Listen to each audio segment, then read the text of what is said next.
Hello दोस्तों, स्वागत है आपका। आइए आज देखते हैं यूपी पॉलिटेक्निक या फिर झारखंड या फिर बिहार पॉलिटेक्निक एंट्रेंस एग्ज़ाम 2024 में आने वाले बहुत ही इंपॉर्टेंट क्वेश्चन की सीरीज चल रही है, ठीक है, जो कि डायरेक्ट आपको पूछे जाएंगे। ओके, इसमें ना कोई कैलकुलेशन है ना कोई ये याद करने वाली सारी चीज़ें, ठीक है। डेली आप अपनी प्रिपरेशन करिए, नो मैटर, ठीक है। डेली 10 से 15 मिनट बस निकाल के इस वीडियो को देख लेना है, ठीक है। 10 से 15 मिनट की ही वीडियो है, रहती है, ठीक है। इसमें मैं गारंटी देता हूँ कि 4 से 5 क्वेश्चन फंसेंगे ही फंसेंगे, ठीक है। ओके, नहीं फंसे तो फिर आके आप हमसे कहिएगा, भाई फंसेंगे, 100% फंसेंगे। 10 से 15 मिनट निकाल लो बस, है ना। चलिए स्टार्ट करते हैं। देखिए, पहला क्वेश्चन है हमारा कि निम्न में से कौन अर्धचालक नहीं है, ठीक है। इसमें 4 ऑप्शन दिए रहेंगे, ठीक है। उसमें से एक ऑप्शन आपका रहेगा पारा, ठीक है। ये अर्धचालक नहीं है, लगा दीजिएगा। ओके, चलिए नेक्स्ट। वोल्ट प्रति एम्पियर क्या प्रदर्शित करता है? वोल्ट प्रति एम्पियर क्या प्रदर्शित करता है? तो ये प्रदर्शित करता है आपका ओम। वोल्ट प्रति एम्पियर बराबर क्या होता है? ओम, ठीक है। चलिए नेक्स्ट। विद्युत प्रतिरोध का मात्रक बताइए। विद्युत प्रतिरोध का मात्रक क्या होता है? इसका भी गाइस होगा ओम ही, ठीक है। ये बहुत ही इंपॉर्टेंट क्वेश्चन से याद करने वाले, यहाँ से डायरेक्ट आपसे पूछे जाएंगे क्वेश्चन, ठीक है। चलिए नेक्स्ट। विद्युत धारा का मात्रक बताइए, ठीक है। विद्युत धारा का मात्रक क्या होगा? उसका मात्रक होगा एम्पियर। ओके, क्या होगा? एम्पियर। चलिए नेक्स्ट। विभवांतर का एसआई मात्रक क्या होता है? ये बताइए, विभवांतर का एसआई मात्रक क्या होता है? हाँ जी, क्या होता है? तो इसका एसआई मात्रक होता है वोल्ट, ठीक है। क्या होता है? वोल्ट। चलिए नेक्स्ट। मोटर कार के हेडलाइट में किसका प्रयोग किया जाता है? ये मोस्ट इंपॉर्टेंट क्वेश्चन है, हल्के में मत लीजिएगा, ठीक है। मोटर कार के हेडलाइट में किसका प्रयोग किया जाता है? हाँ जी, उसमें किया जाता है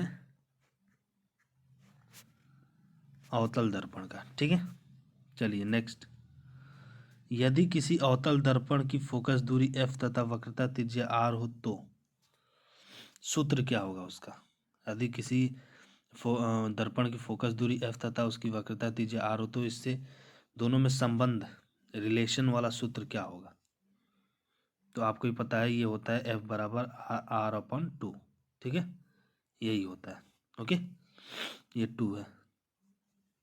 चलिए नेक्स्ट।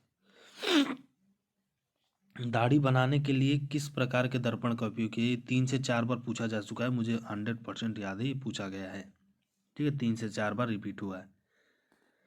इसमें यूज होता है आपका अवतल दर्पण का, ठीक है। चलिए नेक्स्ट। गोलीय दर्पण में फोकसांतर एवं वक्रता त्रिज्या के बीच का क्या होता है संबंध? तो बीच का संबंध आपका होता है F बराबर R/2, ये 2 है, ठीक है। चलिए नेक्स्ट। काल्पनिक प्रतिबिंब कैसा होता है? देखिए, मैं प्रतिबिंब के बारे में आपको एक चीज़ क्लियर कर देता हूँ कि अगर प्रतिबिंब उल्टा है, ठीक है, तो वो हमेशा वास्तविक बनेगा, ठीक है। लेकिन अगर वो सीधा रहता है तो हमेशा प्रतिबिंब काल्पनिक बनेगा, चाहे कोई सी भी स्थिति में हो, ठीक है। तो यहाँ पे काल्पनिक प्रतिबिंब क्या होता है? जो प्रतिबिंब सीधा होता है वही काल्पनिक होता है, ठीक है। चलिए नेक्स्ट। 1 मीटर फोकस दूरी वाले उत्तल लेंस की क्षमता क्या होगी? 1 मीटर वाले की 1 डायोप्टर होगी, ठीक है। चलिए नेक्स्ट। अवतल दर्पण से परावर्तन के बाद किरण किस बिंदु से होकर गुजरेगी? ये फोकस से होकर गुजरेगी, F से, ठीक है। चलिए नेक्स्ट। किसी दर्पण से वस्तु को कहीं भी रखने से वस्तु के बराबर आकार का सीधा प्रतिबिंब बनता है, तो दर्पण होगा कहाँ पे होगा भाई? दर्पण क्या कौन सा होगा? वो होगा समतल दर्पण, ठीक है। चलिए नेक्स्ट। किसी उत्तल लेंस की फोकस दूरी हमेशा होती है, कहाँ पे होती है? उत्तल लेंस की फोकस दूरी हमेशा होती है, वो हमेशा प्लस होती है, ठीक है, अवतल की माइनस होगी। चलिए नेक्स्ट। किसी लेंस द्वारा सिर्फ काल्पनिक प्रतिबिंब बनता है, कहाँ पे बनता है, किस में बनता है? किसी लेंस द्वारा काल्पनिक प्रतिबिंब किस में बनता है? तो वो बनता है अवतल लेंस में। देखो दर्पण रहेगा तो उत्तल में हमेशा काल्पनिक बनेगा, ठीक है, और अगर लेंस रहेगा तो अवतल में, क्योंकि दर्पण का जस्ट बिल्कुल अपोजिट होता है हमारा लेंस, ठीक है। चलिए नेक्स्ट। प्रकाश के अपवर्तन के कितने नियम है? प्रकाश के अपवर्तन के 2 नियम है, आपको ही पता है, ओके। चलिए नेक्स्ट। प्रकाश का वर्ण विक्षेपण किस उपकरण से संभव होता है? वर्ण विक्षेपण किस उपकरण से संभव होता है? तो ये तो प्रिज्म से ही होता है भाई, इसके अलावा किसी से नहीं हो सकता, ठीक है। चलिए नेक्स्ट। सरल सूक्ष्मदर्शी में किसका उपयोग होता है? सरल सूक्ष्मदर्शी में किसका उपयोग होता है? तो होता है आपका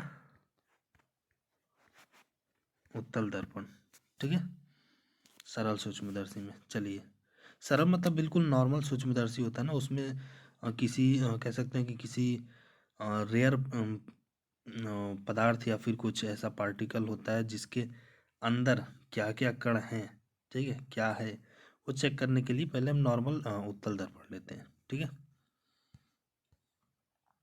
किसी दर्पण से वस्तु का बड़ा प्रतिबिंब बनता है, किस दर्पण से बनता है ये बताना है हमें।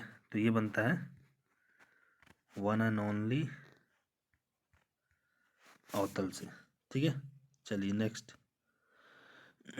प्रकाश का वेग न्यूनतम कहाँ पे होता है? प्रकाश का वेग न्यूनतम हमेशा कांच में होता है, ऑप्शन में रहेगा कांच, ठीक है। चलिए नेक्स्ट।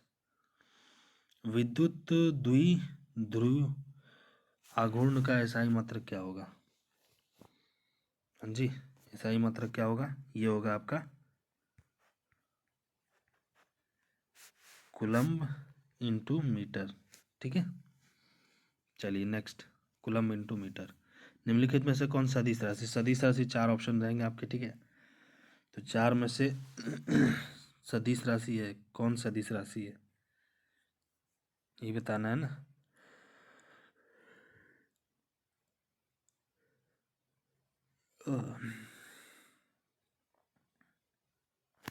वन मिनट, ठीक है।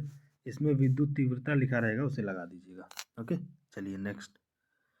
विद्युत आवेश का एसआई मात्रक क्या होता है? विद्युत आवेश का एसआई मात्रक होता है आपका कूलाम, ठीक है, क्या होता है? कूलाम। चलिए नेक्स्ट। जब किसी वस्तु को आवेशित किया जाता है तो उसका द्रव्यमान, हाँ जी, जब किसी वस्तु को आवेशित किया जाता है तो उसका द्रव्यमान क्या होता है? द्रव्यमान देखो बढ़ या घट दोनों सकता है, ठीक है।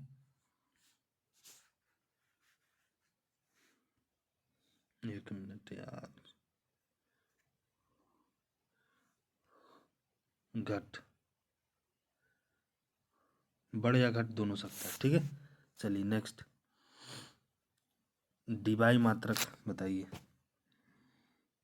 नया क्वेश्चन है। तो डिबाई मात्रक विद्युत द्विध्रुव आघूर्ण का किसका होता है? विद्युत द्विध्रुव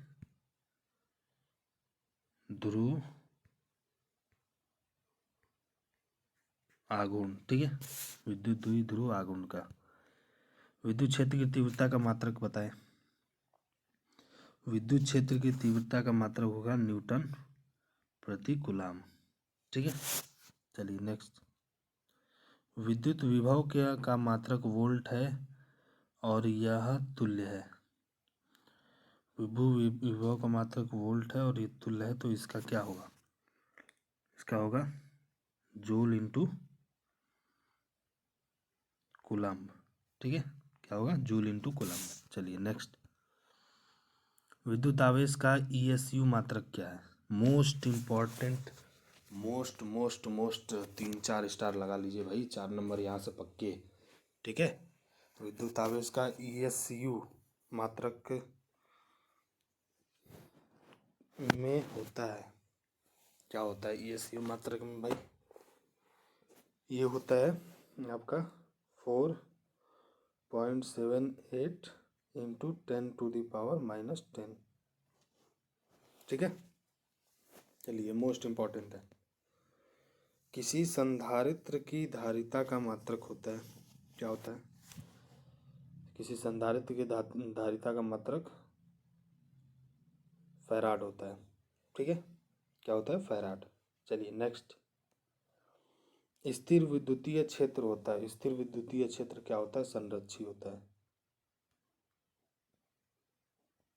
क्या होता है? संरक्षी होता है। ठीक है, चलिए नेक्स्ट, फ्लक्स घनत्व का मात्रक है। क्या है फ्लक्स घनत्व का? क्या कौन सा मात्रक है? वो है आपका टेस्ला। ठीक है, क्या है? टेस्ला। चलिए नेक्स्ट, किसी वस्तु का परावैद्युत स्थिरांक हमेशा अधिक होता है। किसी वस्तु का परावैद्युत स्थिरांक हमेशा अधिक होता है। किस वस्तु का? एक से। कितने से अधिक होता है? एक से। ठीक है, किसी वस्तु का परावैद्युत स्थिरांक कितने से अधिक होता है? एक से हमेशा अधिक होता है, एक से नीचे नहीं होगा। ठीक है, चलिए नेक्स्ट, आवेश का एसआई मात्रक क्या होता है?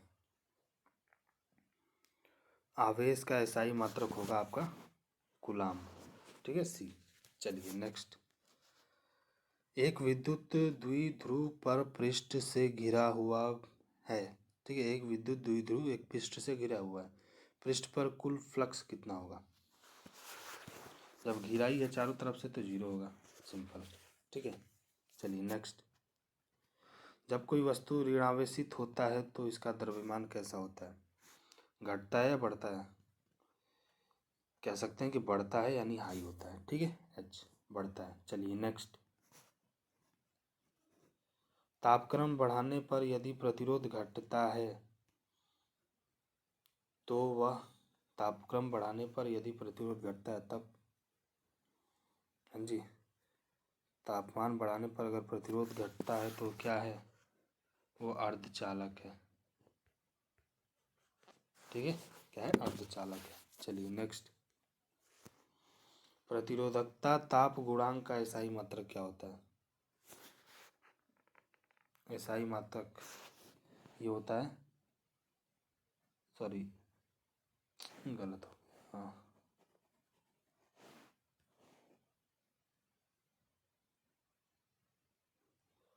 ओम मीटर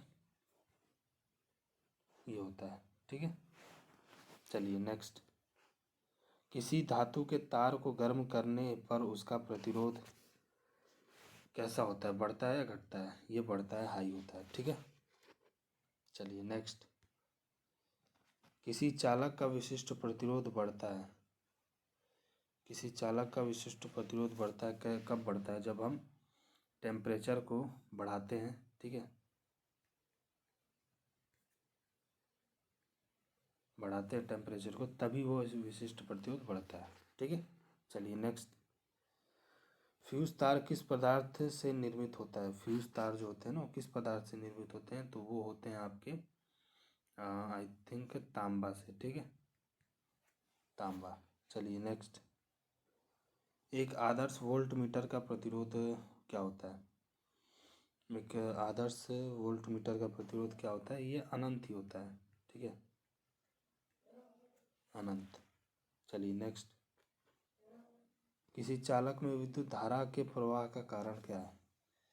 किसी चालक में विद्युत धारा के प्रवाह का कारण क्या है? तो उसका प्रवाह का कारण है विद्युतीय विभव में अंतर। ठीक है, विभव में अंतर। चलिए नेक्स्ट, आदर्श अमीटर का प्रतिरोध, आदर्श अमीटर का प्रतिरोध कितना होता है? अंडा होता है। ठीक है, चलिए नेक्स्ट, प्रतिरोध का विमीय सूत्र क्या है? प्रतिरोध का विमीय सूत्र है ML2T3A-2। ठीक है, ये होता है प्रतिरोध का विमीय सूत्र।